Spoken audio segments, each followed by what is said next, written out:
You are now tuned into the 585 Report with Atiana and Bishop. Catch us each and every Sunday from 6 to 7 p.m. on 100.9 WXIR. We seek to elevate the narrative on Rochester, New York through constructive conversations. Welcome back. Thank y'all. I'm so happy to be back again. Finally. Finally. I emphasize that, finally. Listen, I'm always around. You don't want to start that on air, okay? You know what? She's a busy woman. I'm not gonna call you a liar on air, but I just want to be very clear. She's a very busy person. Yeah. And you know, we gotta get her where we fit in. Yeah. I appreciate you for coming back. Nah, thank y'all for being flexible, seriously, because it's always like I'm being pulled in multiple directions. So as much as I can get here, I will get here to talk to you and the people. So let's talk about it. All right. So these questions I wrote the last time you were supposed to come on in some schedules.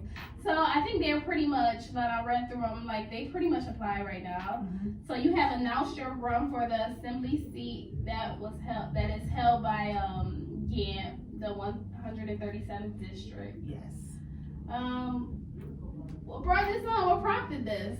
Man, so I think the last time I was on there, I talked about, you know, all of the things that I ran on and the things that I've been able to deliver on, which some of them, you know, were making sure that extracurricular activities, athletic, non-athletic, we're keeping that at the forefront, emphasizing that the things that kids want to do to stay in school.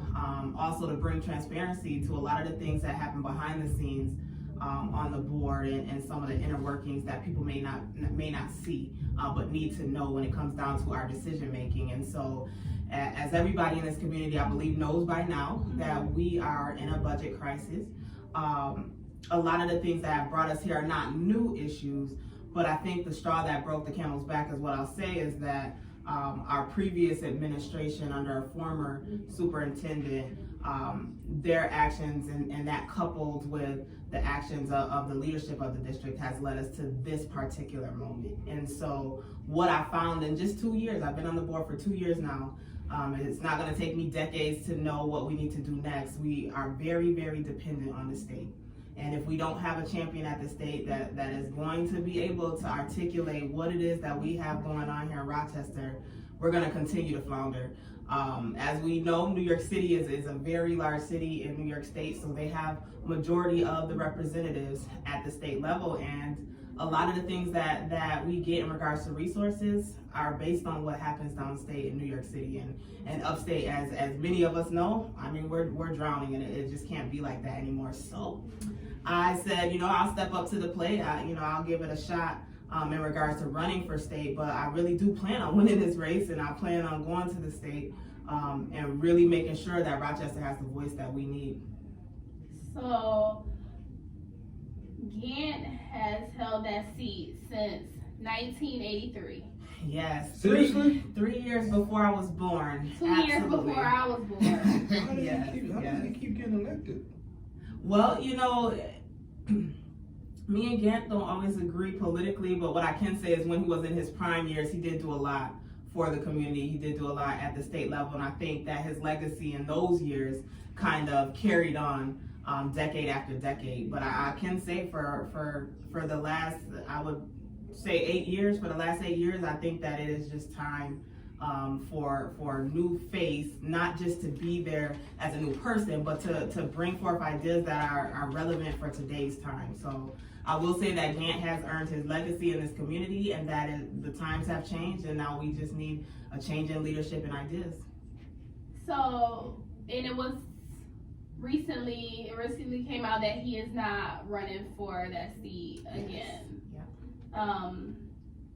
I saw a lot of like Facebook posts about him, and I really honestly, I don't know much about him personally or even politically. Like, I don't know too much about him.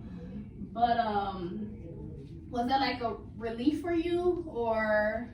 Coming into this race, I didn't really know what he was going to do. I thought it would have been a race between me and him, and I was sure that, one other person would have jumped in, none of the names that are in there now. But I wouldn't say it was a relief. I mean, it's going to be an uphill battle either way, just for the timing of me running. So I'm running during a time where the district is really eroding at this point. And I already knew that in and of itself is the uphill battle for me, is letting people know that I'm not leaving the district. Like, we really need the powers of this state seat to help us get us out of this rut. Can you hold both them seats at once? No. I figured that. It's a conflict. No. Yeah. I'll be bringing up crazy bills like, I need this for this. We gotta get this done. So, I mean, I know I was reading, like, when your post first came out about you running, you used the word no separation. What does that mean? So I think a lot of times, like, locally, people will think that local politics in and of itself is the end all, or we kind of move in a silo where people forget that, or they don't make the connection, I would say, that the state has so much influence on what we do here locally. So they set the parameters for everything that we're able to do. And so if you have that in your mind, then you understand that all of these systems are connected as well. Social services, education, criminal justice, I mean, you name it, it all impacts each other and the outcomes of our communities. And if we understand that, then we have to know that at the state level, what we're setting as a parameter may need to change based off of the needs of our community. And so when I'm talking about no separation, I'm talking about all of our people in our community from every walk of life, understanding that every single level of government is connected, and we need to be strongly advocating for the things that we need for our community on every single level. We cannot take one level for granted. Right, or we can't take one thing for granted. I know, like, with the first round of budget cuts, there was this outrage. Why can't we have that? Why is that outrage, like, just for that? Like, why hasn't that outrage been a thing when we have our graduation rate, even though our graduation rate has been on the up, has been on the increase? Like, why are they just being outraged in situations where it hits the media that, you know, we're having these? You know what's crazy about that, and hopefully I don't get in trouble again. I know people weren't too happy with me when I first started talking about it, because it was almost kind of like, you know, I'm a social worker by day. And when this all occurred, I was very frustrated with our community, because we have been sounding an alarm. I know, at least for me and another one of my colleagues, Commissioner LeBron, we have been talking about it for 2 years, the different things that we have been seeing, and there wasn't that kind of emotion, you know, put behind that stuff. And then even before we got on the board, I mean, these have been the numbers year after year. And it's a little frustrating, but, you know, you understand systems, right? When you start talking about people's money, then that's when people start to really step up and say, wait a minute now, you about to hit my pockets. And another part of that is, even with student outcomes, that is connected to the state as well. We see graduation rates rising. It's what the state accepts as being career or college ready. And I can tell you, for me, I don't accept the standards of the state. And that's another reason why I'm running, because you know, we have schools coming out of what we call receivership, meaning that they need to make a bunch of improvements within our students' academic outcomes. And they're coming out of receivership going into good standing, and they still have single-digit proficiency rates. That it's not okay for me. Like, our kids are capable of so much more. And, you know, then we talk about, well, who's to blame for that? There's a lot of factors that go into it, which is all connected to what the state is willing to do in regards to not just financial resources, but also legislative resources. So today, as a part of my internship, I was in a principal's meeting. So they spelled out exactly what you were saying about our proficiency rate and student outcomes and how they look across the board. And I was like, geez, we have access to all this data. Like, they have spreadsheet after spreadsheet after spreadsheet. And I'm like, we have all the data. Why are we still where we are? To me, that was just mind-boggling. I think the district got comfortable. They were comfortable with the way things were. And like you said, when the whole outburst broke out with the media, when they said, we about to cut these jobs. Now everybody wants to get them mad because some people's money was getting played with. But you heard that outcry for what, 2.5, 3 weeks? And it's like, the parents went back to their comfort zones. Like, okay, I did my part. I told them I was upset. Let's go back to living how we were. Let's not, instill those ethics in our children. It goes to me. I don't care what people. It goes back to it starts at home. If you don't have leadership at home in your household, you can't expect a teacher to instill that in a child that they see for 6 or 7 hours a day, and maybe I only see this child for 45 minutes to an hour a day. I just think this starts at home, and the media outcry is just the whole fad that we were upset it happened. Now we're gonna go back to how it was and wait for the next cuts to come out so we can be upset all over again. People get desensitized when you're constantly hearing the same things over and over again. It evokes emotion, but then when you are constantly hitting a brick wall, so if every year you're saying you're underfunded, the state is like, well, that's on y'all. You hear that year after year, or you hear like, well, our kids need to learn more, and they're like, well, that's on y'all.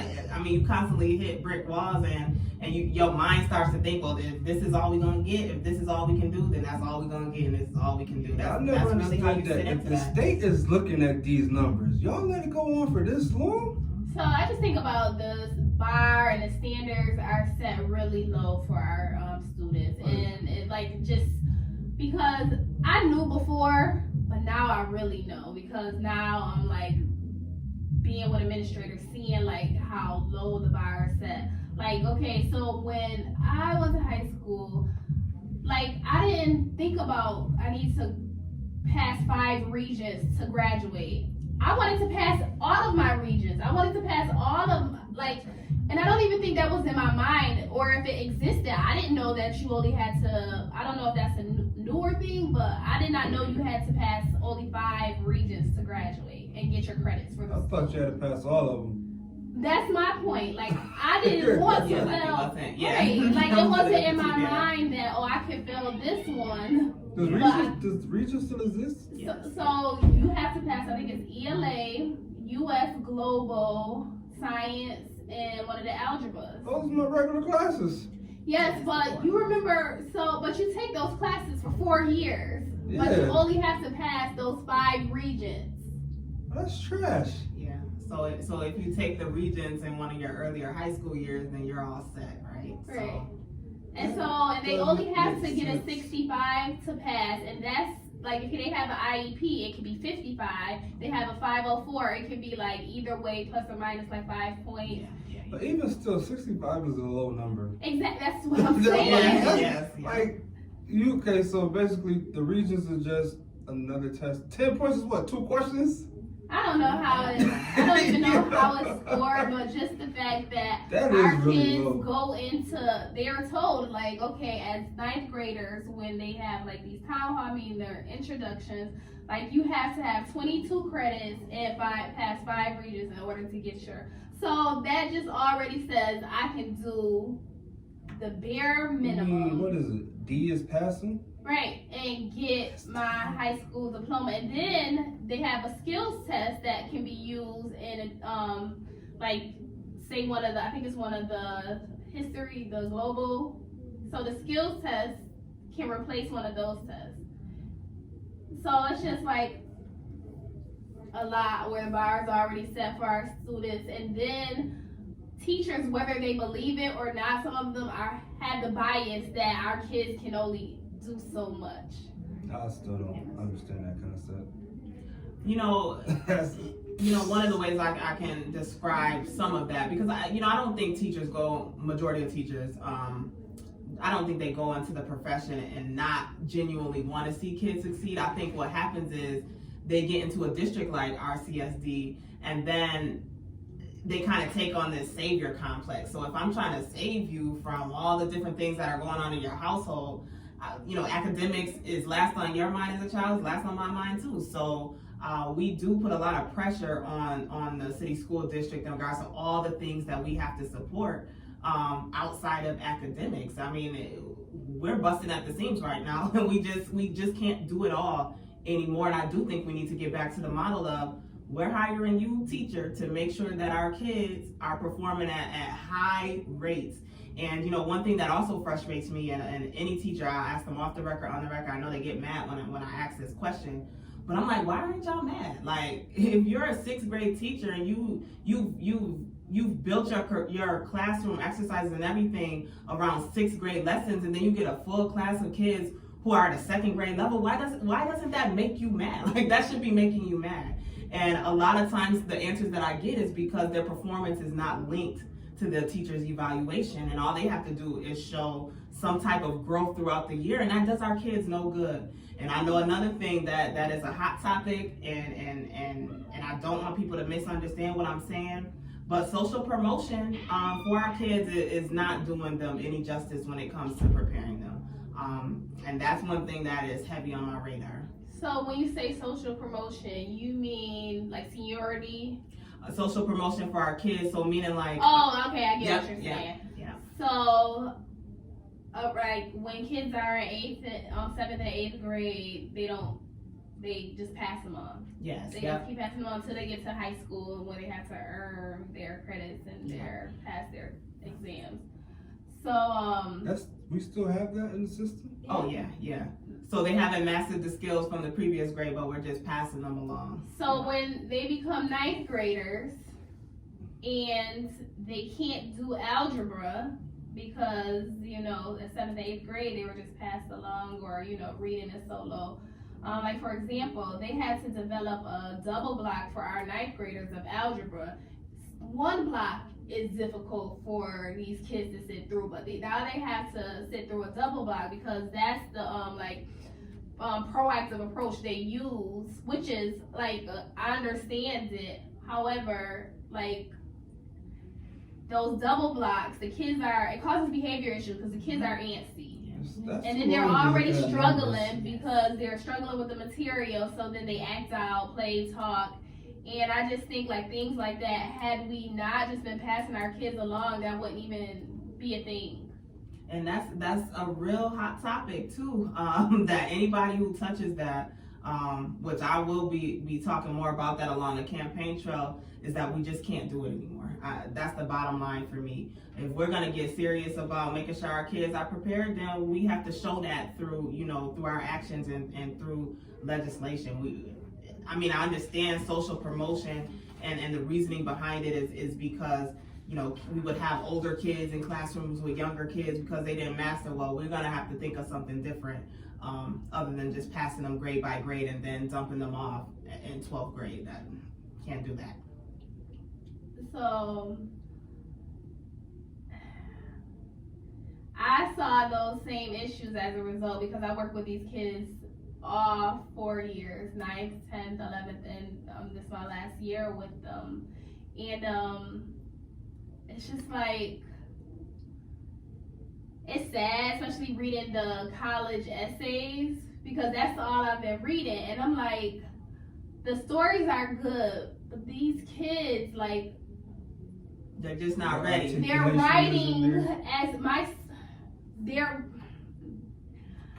12th graders, they should not be writing the way that they are. Yeah. And so, like, I don't know. And you know what? So then that leads to the question, like, so then what, right? Like, we know we have all these issues going on. We know we have 12th graders who can't read and write at a 12th grade level. And then we're talking about we're supposed to be preparing them for career or college. How? Like, how? You can't prepare somebody for college. Don't get me wrong. So college to me wasn't that hard until I got up into my bachelor's and stuff. It was smooth sailing until then. So, okay. But going into college, like, I passed all my classes in high school. So going into college, I was knowledgeable of what I was working on. How you expect a kid at a 4th grade reading level to go sit in a classroom with 120 people where you're identified as a number? So what they do is they try to soften the blow. So they have these bridge programs, like, where our students, they will go to classes over the summer, earn credits, but it'll allow them an opportunity to get on the campus, form relationships, and to see, like, what real school is like, basically. Like, where you have to take notes, you have to study, You have to study. Like, our kids are used to studying. And that's Did you study in high school? Yeah. You studied? My mom won't let us get off that table until we studied. I studied for my chemistry exam. That's the only exam I studied for. For my chemistry reading, that's the My only mom exam. wasn't hearing none of that. Get home, you eat your little lunch after school, do your homework, get a couple hours of TV, and we study 45 minutes before bed every night. No, From 6th grade to my 11th grade year, because I only had 2 classes my senior year. Well, I went to Edison. Yeah, we didn't have to study. But yeah, I just felt like the material just came so easy to me that I never had to study. Then when I got to college, like, I didn't have those habits. Yeah. So that's where a lot of our kids are. But that bridge program, just Once you to start getting the groove. How Right. do you feel about that type of program to where? for our kids, and it's gonna help them. Like, But my thing is, that's something where you should be doing that from 9th to 12th. You shouldn't have to wait until your 12th grade year. Like summer school, how long is summer school? Like 6-7 weeks or something like that? I don't know. 45 minutes a day if you got 1 class, or maybe an hour and a half if you got 2. They should have, like, I'm a fan for going to school year round. My daughter does it. She goes to school year round. You don't need a summer break. Dealing with some of those kids when it's hot outside like that. No. Like, but my thing is, like, some of these kids don't need a summer break. Because for some reason, it's like they just got passed on from 9th to 10th grade. You really didn't learn nothing, but you're in a new grade. And then you got 2.5 months to just chill to come back with the same mentality. Well, I mean, a year-round won't work for our district because we got some issues It's not with funny, the months but that we, you know. And then when we talk about year round too, I don't want people to forget, like, money is always attached to anytime our kids are doing something with the district. We gotta have the money come from somewhere. You should advocate for New York State to put these police citations. Don't even put them in the roads. We've come to accept the roads being filled. Put them in these school districts. We've accepted the roads in New York. we become comfortable with all these problems. We know how to juke and drive, juke and jive on the road now. Put that money that y'all getting from the kids. Like, you can get fined for absolutely anything in New York State. And they say this money goes into a general fund and stuff. What are y'all using this money on? Y'all got all these districts, like Rochester's terrible, but it's other bad districts throughout New York State. Y'all got all these districts, and y'all looking at the numbers, y'all looking at what's going on, but y'all acting like y'all don't want to put money into it. Like, that's like you having a pair of black uptowns and they wear down, and you can pay $30 for somebody to fix it, but you just like, nah, I'm gonna keep this $30 and go buy something to eat. Like, and you know what you're saying though is so important. So, like, when I talk about no separation in the different levels of government, that also comes from state and it comes from federal when we start talking about how it is that we're going to pay. So we don't have unlimited amounts of money, but I know in New York State, like, the people who are billionaires or, our top millionaires are not being taxed the way that that would be able to help and sustain some of these things. And that's another fight that's going on at the state right now is, do we tax those who are making the most money? And you'll hear different perspectives. One perspective is, well, no, we can't, because then they'll move out of New York, and then that'll make New York even more, get New York even more in the hole. Or how are we going to generate the revenue when every area, you have senior citizens, Medicaid, healthcare, all those things are pulling at a pie that's not unlimited. And so if we get money in education, it has to come from somewhere. So we got to get creative with how we're funding our schools. Our public schools are suffering right now. Suffering. Next time I see God, I'm gonna holler at him. Yeah. I see him every Thursday. But Every morning I see him in the jail. I'm thinking Roll about up on them. if something happens where, say something that was critical or crucial to the building in a school like Webster. I'm just using this as an example. Like, right. like, say if it had, like, the school, for some reason, their school board or whatever couldn't afford to pay for it, their families are going to come together and do whatever it takes to make sure that that school is operating at its full capacity for their kids. Absolutely. Because, you know why? Because they care about the schools itself. Now, not like the building, but they actually care. Like, the school is just, like, we got all these city schools. You got Webster, they got 2 or 3 schools out there. So this school is a staple of our community. We send our children here every day. Like, and you know, that's a tight-knit community to where they actually work together. The town, don't get me wrong, they got some pricks out there. My views are my views, not a desert. Oh my goodness. Or mine. But, not mine either. But they care about things in their community. They understand that this community, this school is a reflection of us. The students in this school is a reflection of us. And I just don't see that in Rochester. Exactly where I was going. Why won't we invest in our schools as much as these other districts? Even if things have to get done, like fundraising and stuff at your schools. Like, when those kids about to go on a trip, Washington, D.C., they fundraising everything. Like, they're hitting you every way they can. Why aren't we doing that here? So, you know, I think in our city specifically that I do want to emphasize, I do think that people really understand that if the RCSD or our public schools within the city, if they go under, what the devastating impact that is going to have on this community at large. I do believe that people genuinely understand that. What I think is a barrier or an area of opportunity, I'll say, is for people to know, how do we fight against that, right? Or how do we fill in those gaps? Because as you know, the statistics come out. I mean, we're living in one of the most impoverished cities. And so you think about the effects of poverty. It's not an excuse if you got to worry about having a meaningful job, if you got to worry about food, if you got to worry about clothing, where you're going to live. There's a lot of people moving house or apartment, you know, constantly. If those things you have to worry about, you got multiple kids, all those things. You can't afford extracurricular activities to keep your kids, you know, engaged in productive stuff.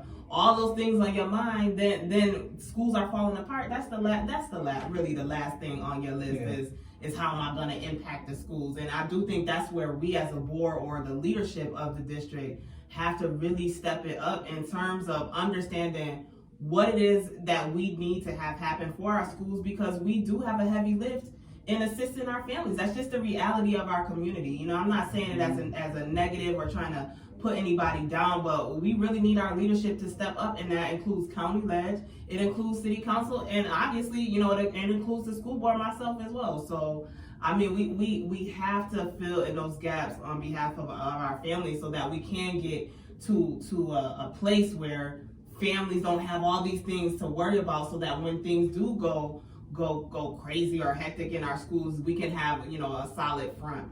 Why are those 3 branches so separated? The politics in Rochester. But it's crazy because literally y'all so separated, but y'all all tied back in together at the same time.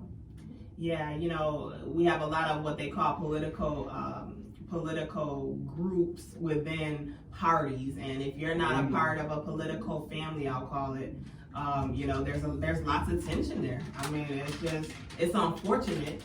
You know, when I ran for school board, I was telling people, like, I'm neutral. I'm gonna work with who want to work, and we're gonna get it done. And I was shaded for that. I'm still being shaded for that now. Like, how am I running for assembly with no clear political machine behind me? Because first of all, I've already proven I don't need it. But secondly, it's because you don't want to be beholden to people. Like, I'm here to just do the work. I mean, people elect me to do stuff, and that's what I'm gonna do, and I'm not gonna not do it because I owe somebody a favor. That's not why I'm here. That's not why I'm in politics. And, that's whack to me. Right, and you stand alone. Like, you're not scared to stand alone. Yeah. Like, you cast the dissenting vote against the budget cut. Yeah. The school cut. Yeah, that was a difficult decision for me. for a few reasons. One is because I did send a proposal through the superintendent to the state. I laid it all out for them on different things that they can do to help us that didn't have to do with money.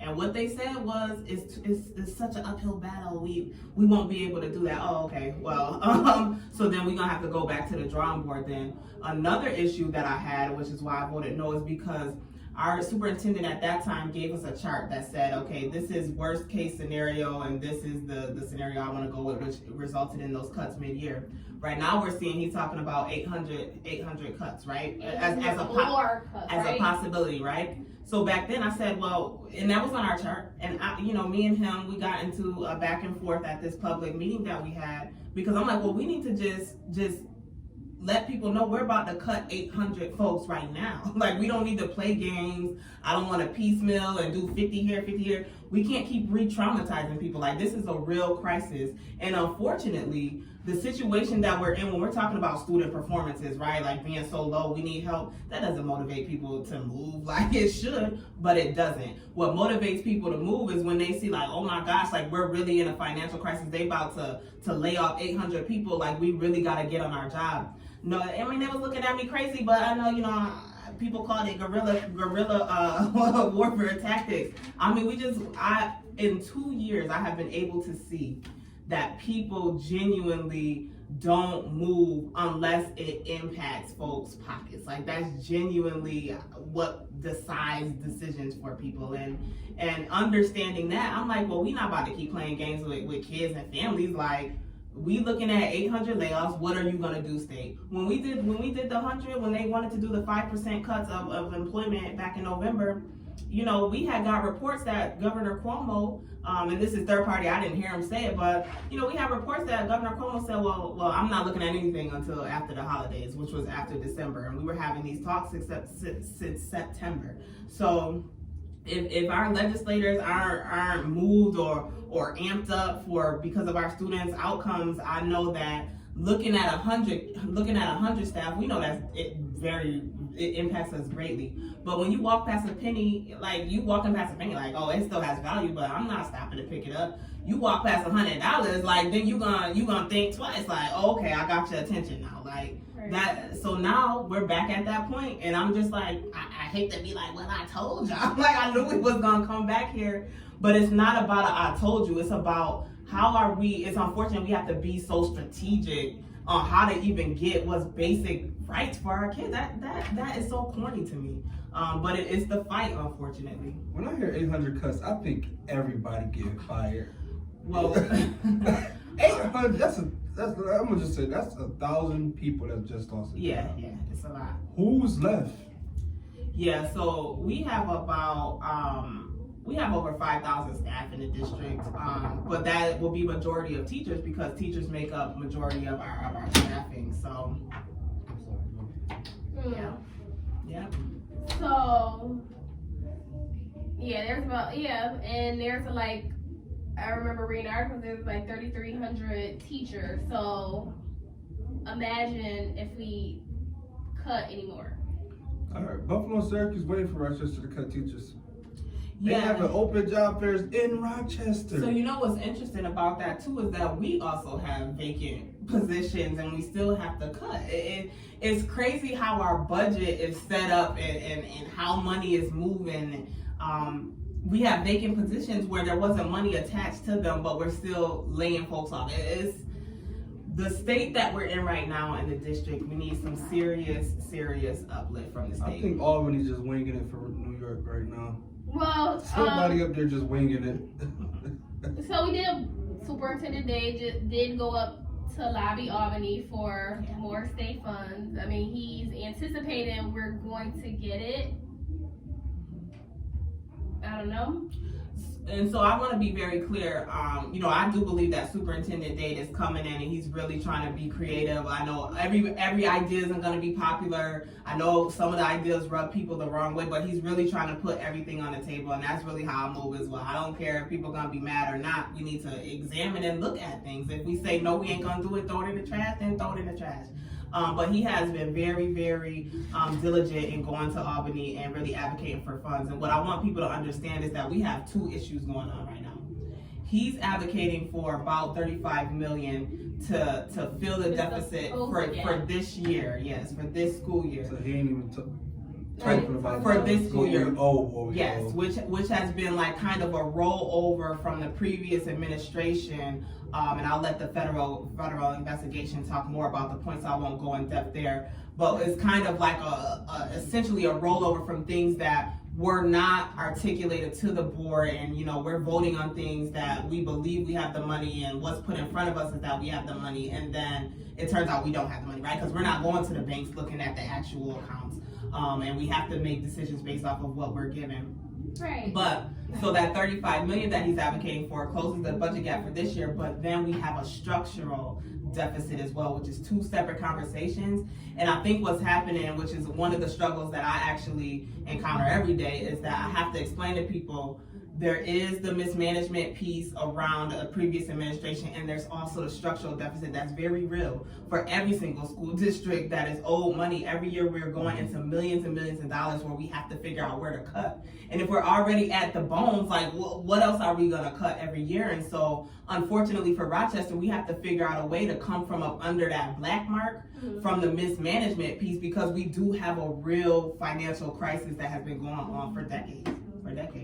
I appreciate Mr. Day.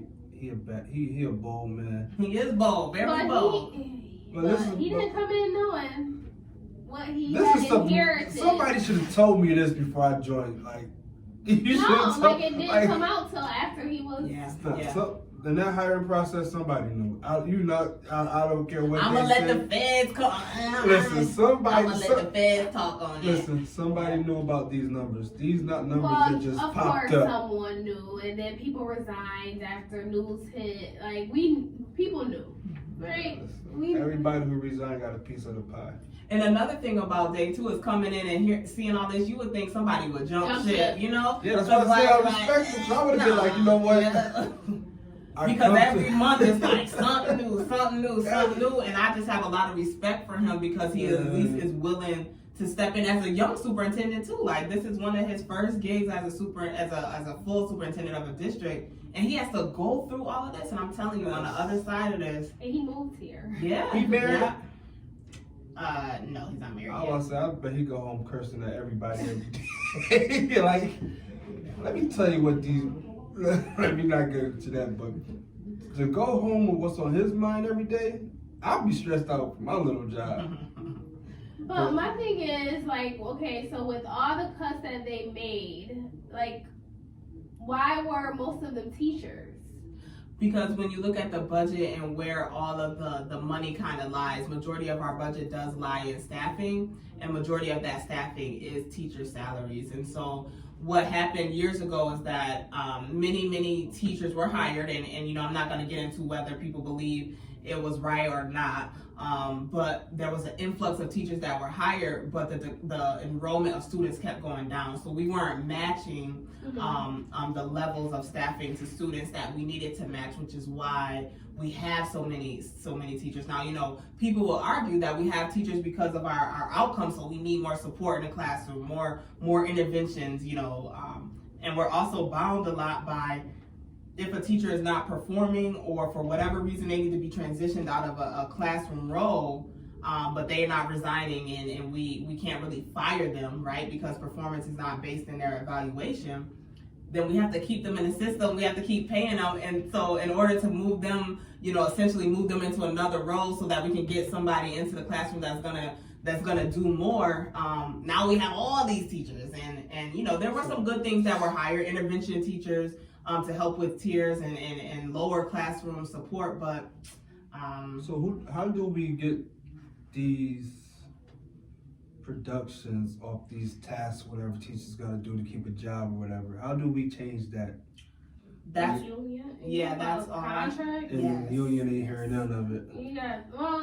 I know how unions work. The teachers got the best union. Oh yeah, My they job are very powerful. They're very powerful. Yeah, my job mad at me because I won't join the union, and I've been there for 4 years now. And I'm like the director of operations. They're like, well, you have to be in a union. I'm perfectly fine where I'm at. Union has its good. Yes, I was gonna say unions are necessary, but not at the expense of the organizations in which, you know, they're representing their people. But people do need representation. I'm telling you right now, these systems will eat workers up unfairly sometimes, a lot of the times, which is why unions came into play. But what frustrates me is that we need unions to understand, like, if we have unlimited amount of funds, cool. Get in and get what you can get. But when you don't got unlimited funds, y'all have to be willing to give up some things. That's reasonable. I think that's a reasonable request. But you know, people they're out for themselves and they hold true to their contracts. Yes. And the contract says they could be there to half an hour till after dismissal. Mm-hmm. That's when they go. Yeah. So they're in their car at 4 o'clock. Yeah. That's another thing. I was reading something about another district, and they don't have contracts, and they don't have a union, and they feel like they're doing just fine. Doing very well. Their outcomes are amazing. I'm not sure. That's unfair to compare. Like if there was a Pittsburgh. It is what it is. You know why? I'm gonna tell you why. Because they are literally working for their money. If you're not on the contract and y'all don't got a union, that means I can fire you when you're not making if you got a class. I get what you're saying. You got a class of 38 people and 28 of them just failed, what are you doing in my building? Why are you here? Because they're not held to that contract. I get what you're saying. So those teachers is in there. Nah, Bobby, sit down. We gonna figure this out. Right, like you said, they're working for their money. I get what you're saying, and I just wonder, or even so, I guess I'm ignorant to the fact of how contracts even come about, like the language that's used and the things that it offers, like who sits at a table and like comes up with that. Yeah, so by state law, I'm telling you, everything goes back to state. And so by state law, we authorize, the school board is to authorize the superintendent to handle negotiations. So the superintendent will hire a negotiator who does that by job, and then they negotiate with the unions, and then try to come to some type of agreement. But here in New York State, which is why I talk about our unions a lot, specifically in education, is that we have something called the Tri-Borough Amendment. And so what happened decades ago is that unions in our district, in our school, for our schools, they gave up the right to strike in order to get the Tri-Borough Amendment, which is basically says whatever had been agreed in a previous contract. There's no working without a contract, even though we renew it every 3 years.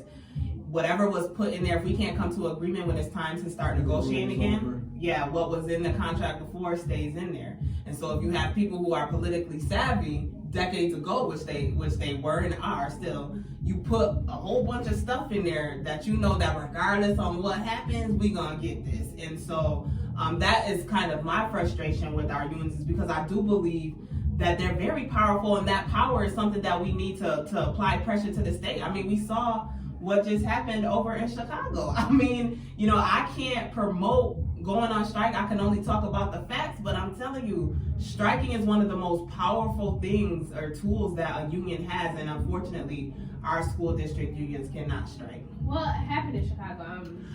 So Chicago stopped working. So the teachers and staff, they went on strike in Chicago because they wanted a whole bunch of different demands. They wanted, an increase in salary. They wanted more social workers and counselors in their schools. They wanted more things for their students, and they weren't getting it. And in Chicago, the mayor is in control and was saying basically, well, we ain't got the money. Oh, they was like, okay, you ain't got the money. It's kind of the same thing here. Sorry, Rochester, we ain't really got the funds to continue to support you the way that we need. So the teachers went on strike in Chicago, and they found that money. So, we can't deny the power that unions have. If you saying you need support and somebody telling you we ain't got it, okay, well, we're gonna have a seat until you get it. Let us know when you got it. Call us then. That's what ended up happening. And then you also saw with GM, they just went on strike too to renegotiate those things. So I mean, it's a powerful tool. It's a powerful tool. That's just the facts. So the president, Adam, Urbanski. Urbanski. Is he the one who's negotiating, or? So the unions also choose their negotiators as well, and then, Okay. yeah, our two negotiators, you know, the team or whoever sits down and talks about the things that we want, and then they go back to their respective parties. Yeah. All right, Bishop. You want to talk about some current